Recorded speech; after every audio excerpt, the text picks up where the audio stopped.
The kingdom of Viridia, a land shrouded in ancient forests, riddled with deep, echoing caverns, and crowned by a castle that pierced the ever-present storm-racked sky. It was a kingdom steeped in whispers, tales told by flickering candlelight, of things that lurked beneath the surface, of shadows that moved with intent. The villagers, their faces etched with generations of fear and superstition, spoke of a darkness at the heart of Viridia, a darkness older than the gnarled trees, colder than the deepest caves. The crypts beneath the castle held their own secrets. These were not the resting places of heroes, their names etched in marble, remembered in song. No, these were the forgotten tombs, the air thick with the dust of ages, the stench of decay clinging like cobwebs. It was here, in the suffocating silence, that the whispers began, whispers that spoke of a lineage tainted, of a bloodline cursed. And within those whispers, a name hissed like a prayer to a forgotten god. Seraphina. They spoke of her beauty, a breathtaking mask that hid a chilling truth. They spoke of her eyes, pools of crimson that burned with an unholy light. But most of all, they spoke of her thirst, a thirst that could only be quenched by the lifeblood of the living. Seraphina, the princess vampire, slumbered beneath the earth, awaiting her time. The whispers grew louder, echoing through the cold stone corridors, no longer content to be confined to the darkness. For Seraphina was stirring, her slumber disturbed by a hunger that gnawed at her soul, a thirst that could no longer be ignored.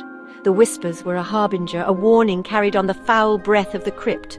Viridia would tremble, Viridia would fall.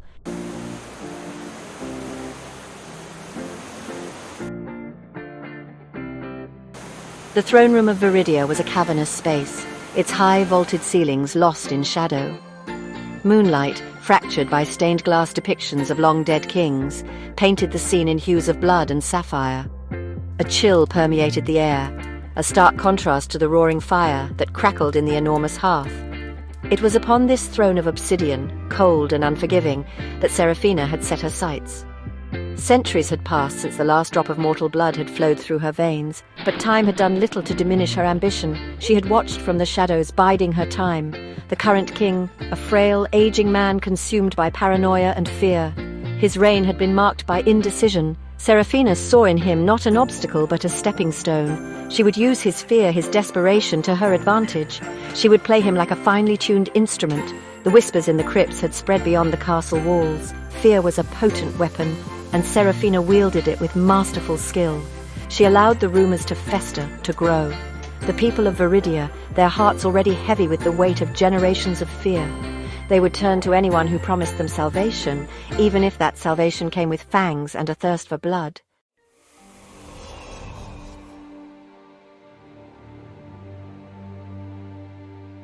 The time has come. The kingdom is weak, ripe for the taking. The king, a puppet dangling from strings of fear, will be easily disposed of. I have waited centuries for this moment. Centuries of watching, of planning, of biding my time, but no longer.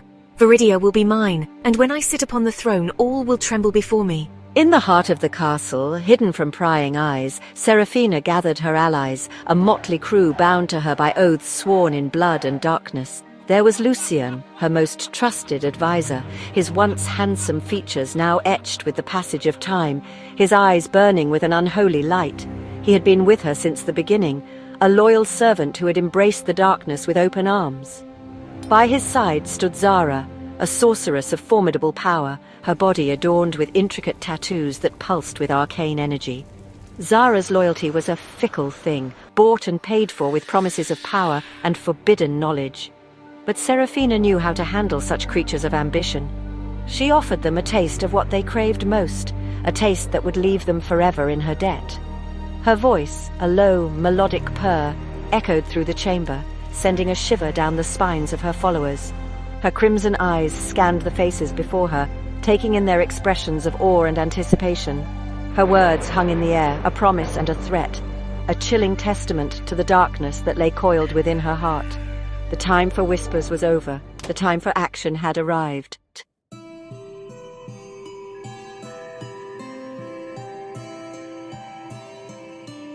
High in the mountains, shrouded in mist, resided the Oracle of Viridia. Blind yet possessed of a sight that pierced time, the Oracle was revered and feared. Kings sought her wisdom, queens trembled before her. Her prophecies shaped Viridia's destiny for generations. Seraphina dispatched Lucian to seek the oracle's guidance. He ascended the treacherous path, wind whipping at his cloak. The oracle greeted him with chilling silence. She spoke of a crimson moon, a shadowed scepter, and a rebellion. Lucian, reeling, retraced his steps, bearing grave tidings.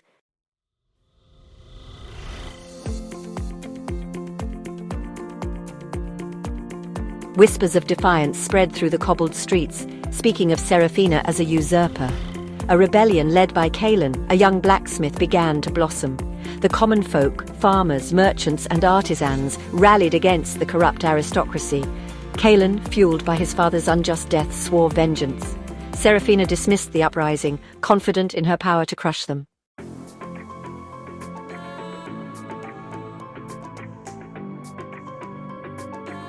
The scepter, an heirloom of Viridian monarchs, was more than a symbol of royal authority. Imbued with ancient magic, its power drawn from the land itself, legend held it was forged in a dying star, its handle from celestial serpent scales, its tip adorned with a ruby pulsing with Viridia's lifeblood. Guarded by the elite Crimson Guard, it was locked in the royal vaults. Seraphina knew possessing it would solidify her claim to the throne. She tasked Zara the sorceress with retrieving the artifact. Zara, adept at navigating magical barriers, slipped through the castle unseen. Her eyes glowing, she reached the chamber where the scepter was kept. The scepter pulsed with a faint red light, its ruby heart beating in time with Zara's pulse.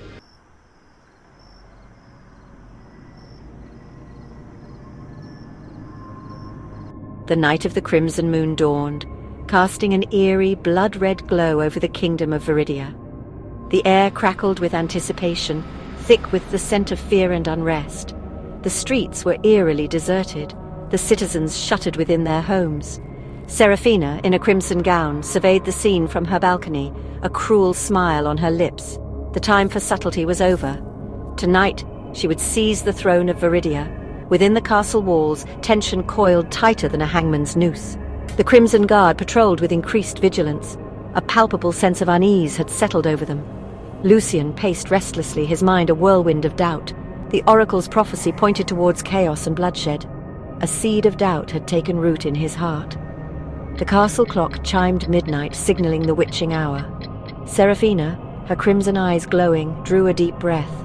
The time for whispers was over. The night of the crimson moon had arrived, and with it the fate of Viridia hung in the balance.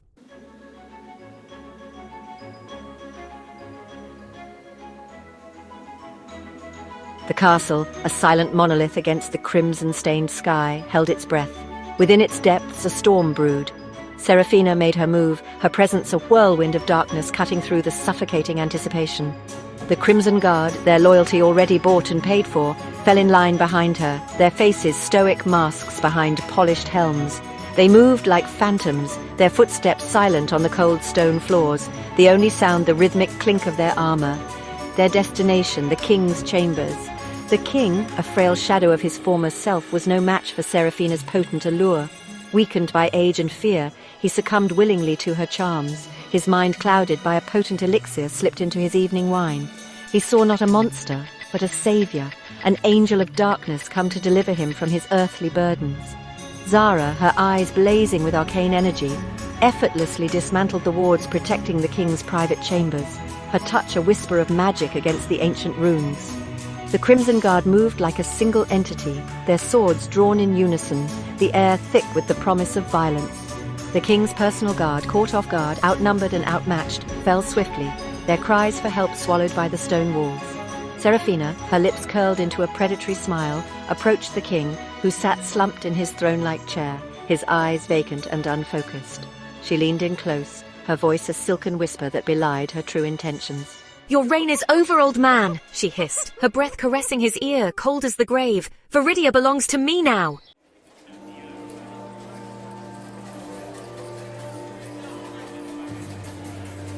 News of the coup, carried on the whispers that seemed to permeate even the thickest castle walls, reached Kalen and his fledgling resistance movement. Hidden within the depths of the city's oldest tavern, the Drunken Dragon, a warren of secret passages and hidden rooms, the resistance had found a sanctuary, a place to plot and plan away from the watchful eyes of the king's guard.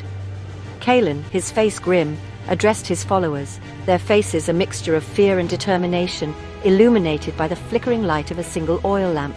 Blacksmiths, bakers, cobblers, ordinary people driven to extraordinary measures by the encroaching darkness. They had heard tales of the princess vampire, whispered legends passed down through generations, but few truly believed such a creature could exist. Now, doubt had transformed into a chilling reality. Our worst fears have been realized, Kalen announced, his voice low but steady. The king is deposed, held captive by the creature that calls herself Seraphina. We are Viridia's last hope. We must act swiftly, decisively, if we are to save our kingdom from this encroaching darkness. A wave of unease rippled through the room. They were simple folk, unaccustomed to violence, ill-equipped to face down a creature of myth and legend. But Kalen, his eyes blazing with conviction, his voice resonating with quiet strength, ignited a spark of defiance in their hearts. We may be outmatched, outgunned, but we have one advantage, Kalen continued, his gaze sweeping over the assembled faces. We fight for our homes, for our families, for the very soul of Viridia.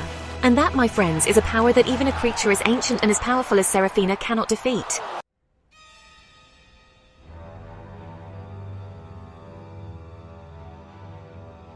While Kalen rallied the resistance, Seraphina, now a self-proclaimed queen, moved to consolidate her power.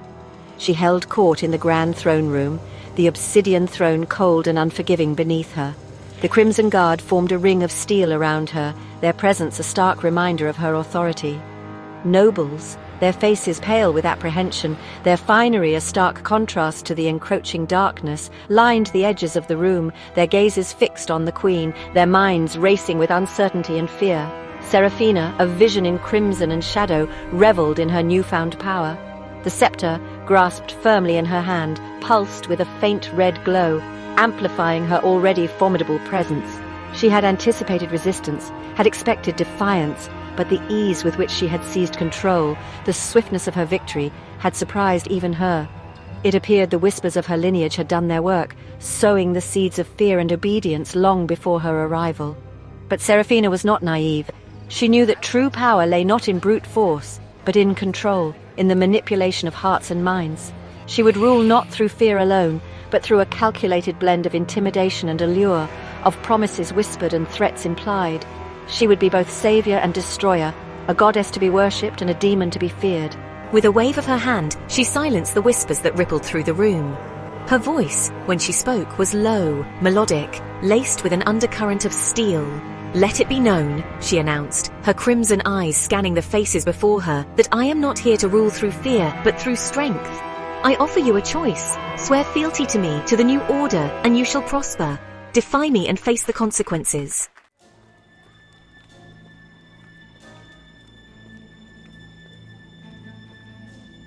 Kalen infiltrated the castle through ancient tunnels, moving with grace, a shadow amongst shadows. He left his comrades behind, knowing their best chance lay in a diversion. He found Seraphina in the throne room, her scepter glowing ominously. The Crimson Guard surrounded her, swords gleaming in torchlight. Kalen stepped out, hammer in hand, driven by righteous anger. Seraphina, I stand before you as a son of Viridia. Seraphina regarded Kalen with amusement and disdain. She gestured and the Crimson Guard moved to intercept Kalen.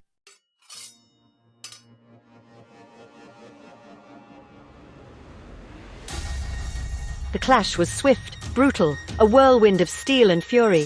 Kalen, fueled by adrenaline and desperation, fought with the ferocity of a cornered animal, his hammer a blur of motion, deflecting blows, shattering armor. But the Crimson Guard were relentless, their movements honed through years of training, their loyalty to Seraphina absolute. One by one, Kalen's opponents fell, their bodies crumpling to the floor, but not without inflicting their own share of damage.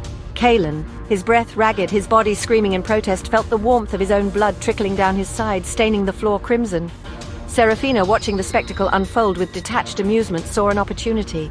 She rose from the throne, the scepter held aloft, its ruby heart pulsing with an ominous light. Enough! Her voice echoed through the hall, silencing the clang of steel. The remaining guards, their faces grim, stepped back, allowing their queen to approach the fallen Kalen, who lay sprawled on the floor, his chest heaving, his gaze defiant. Seraphina circled him, her long black dress trailing behind her like a shroud. You fought bravely, but ultimately, futilely. You are but a man, a fleeting spark of defiance against the eternal flame of my power.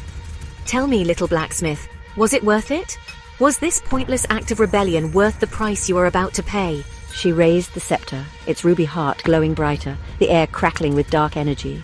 Any last words? Viridia will never truly be yours. You may have taken the throne, but you will never break our spirit, our will to resist. The whispers will continue, Seraphina, and eventually they will consume you.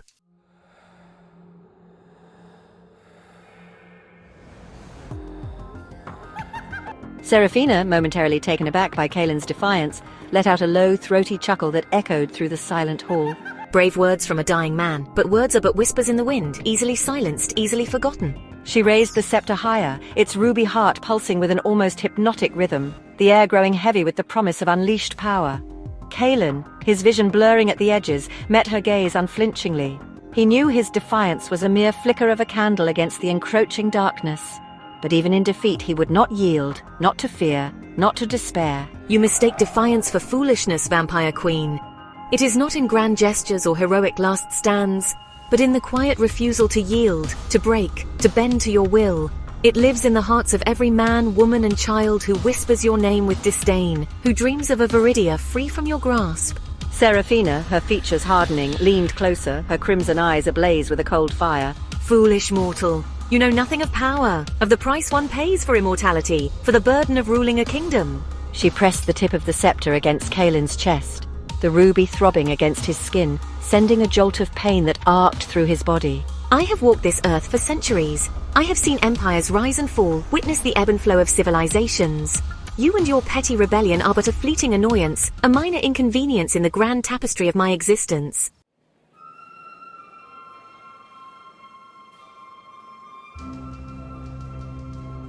The people of Viridia are not your enemies. They are your people. Choose wisely, Vampire Queen. The fate of Viridia hangs in the balance. He coughed, blood staining his lips. We all make choices, Seraphina. The true measure of a ruler is in the willingness to show mercy.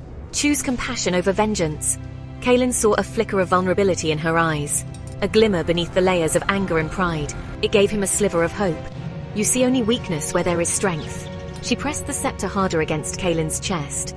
You presume to know me, mortal.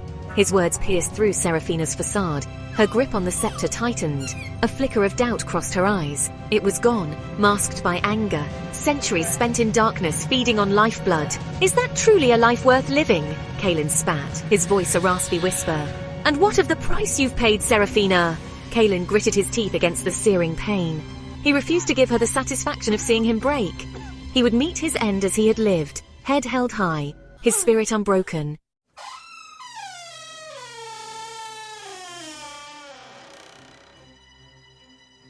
Seraphina froze, Kaelin's words echoing in the cavernous hall, mingling with the whispers that seemed to emanate from the very stones themselves. The scepter, still pressed against Kaelin's chest, pulsed with an erratic rhythm, its ruby heart glowing brighter, casting the chamber in a blood-red light. For a moment, time seemed to stand still. The air crackled with a strange energy, a palpable tension that held everyone in its grip. Seraphina's features softened, her crimson eyes losing their predatory glint, replaced by a flicker of confusion, a hint of something akin to fear. The whispers intensified, swirling around Seraphina like a vortex of shadows, their voices a chorus of doubt and accusation, echoing the words of the oracle's prophecy. She stumbled back as if struck, dropping the scepter with a clatter that reverberated through the hall, the sudden silence deafening after the cacophony of whispers. Lucian, his usually stoic features etched with concern, rushed to Seraphina's side, his hand hovering over her arm in a rare display of familiarity. My queen. He began, his voice laced with concern, but she brushed him aside, her gaze fixed on Kaelin, who lay on the floor, his breath shallow but steady, his eyes boring into hers with an intensity that belied his weakened state. What have you done? Seraphina whispered, her voice barely audible above the pounding of her own undead heart. The scepter, now lying on the floor between them, pulsed with a faint red glow, its ruby heart a baleful eye staring up at them. Kaelin, his vision fading, managed a weak smile. The whispers, Seraphina. They are the voice of Viridia, the echoes of its past, the harbingers of its future. You can choose to silence them, to rule through fear and oppression, or you can listen to them, learn from them, and perhaps find redemption in the heart of the kingdom you seek to rule.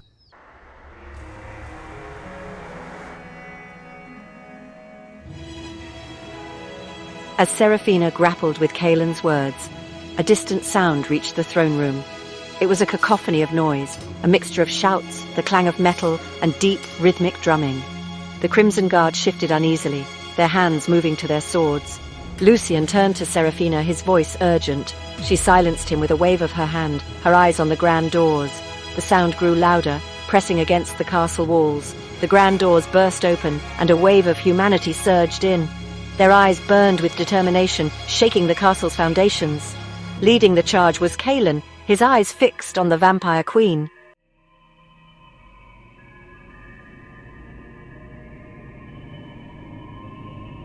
The throne room, once a symbol of Seraphina's power, was now a sea of humanity, unwilling to bow to tyranny. The Crimson Guard, outnumbered, stood frozen, caught between loyalty and the overwhelming tide of humanity. This was not how it was supposed to be. Seraphina watched the chaos with cold fury. She had anticipated resistance, but this was something else entirely. This was an awakening, a primal scream of defiance.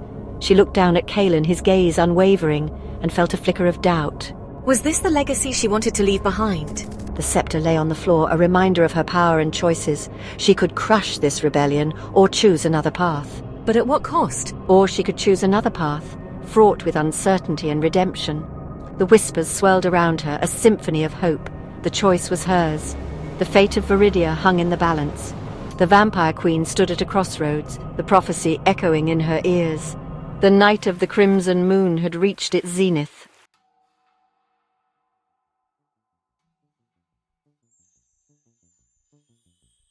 A hush fell over the throne room, so profound, so sudden, it was as if the castle itself held its breath. The air, thick with anticipation, crackled with unseen energy. The townspeople stood frozen, their gazes fixed on Seraphina. The fate of their city hung on her decision. Kalen, supported by a young woman, met Seraphina's gaze. He saw the conflict within her, a struggle between darkness and hope. He didn't dare breathe. The weight of the moment pressed down on him. Seraphina looked at the sea of faces, a mixture of defiance and fear. She saw their strength, their unity, their unwavering belief. The scepter lay on the floor, reflecting the torchlight. It was a symbol of her birthright and lineage. She realized true power lay in the hearts of her people. The silence stretched, a taut thread of anticipation. The Crimson Guard stood motionless, their allegiance hanging in the balance. Even Lucian seemed unsure, his gaze darting between his queen and the sea of faces.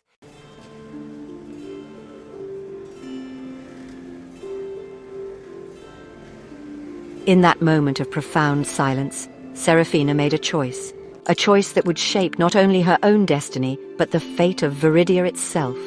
With a slowness that belied the turmoil raging within her, she knelt, the crimson silk of her gown pooling around her like spilled blood on the cold stone floor.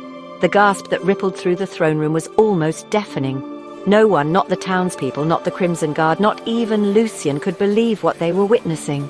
The vampire queen, the creature of myth and legend, the embodiment of power and darkness, was kneeling before them, a gesture of humility, of surrender. People of Viridia, I have lived for centuries cloaked in darkness, my heart encased in ice. I sought power, believing it to be the only path to immortality, to true dominion. But tonight I have seen the error of my ways. She paused, her gaze sweeping over the astonished faces before her, meeting their gazes with a newfound clarity, a vulnerability that both unsettled and intrigued them. True power lies not in fear, but in compassion. Not in darkness, but in the light of unity and hope. I have much to atone for, much to learn. I offer you not my rule, but my service. Guide me, teach me, and together we will build a Viridia worthy of our dreams. Kalen, his heart pounding in his chest, stared at Seraphina, his mind struggling to reconcile the fearsome creature he had faced in battle with the vulnerable figure kneeling before him. He saw in her eyes not a monster, but a woman, weary from centuries of isolation and burdened by the weight of her choices. He nodded slowly, a gesture of acceptance, of understanding. The townspeople, their initial astonishment giving way to a cautious hope, followed suit, their nods rippling through the crowd like a wave, a silent chorus of agreement.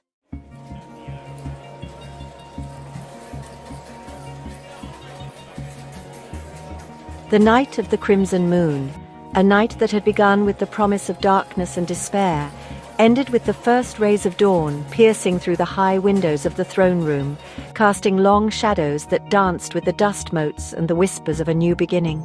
The scepter, forgotten on the floor, no longer pulsed with an eerie red light, its ruby heart extinguished, its power dormant. It was a relic of a bygone era, a reminder of the choices that had led them to this precipice, this fragile moment of unity. The reign of Seraphina, the vampire queen, was over before it had truly begun. In its place, a new era dawned, one forged not in blood and conquest, but in forgiveness and understanding. Seraphina, stripped of her title and her power, walked among her people, no longer a ruler but a servant. Her immortality now a burden shared, a journey of redemption embarked upon together.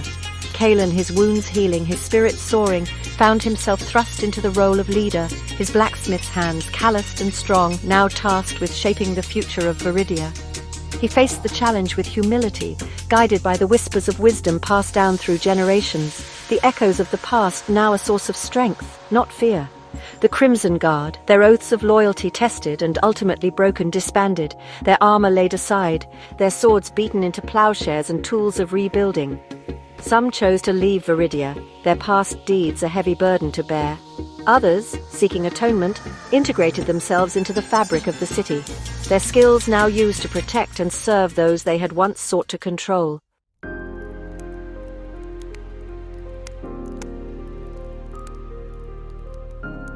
Years passed, and the memory of the Crimson Moon faded into legend. Viridia flourished under Kalen and Seraphina's guidance. The ancient walls were rebuilt as bridges, connecting the city to the countryside. The castle became a place of learning, echoing with laughter and scholarly debate.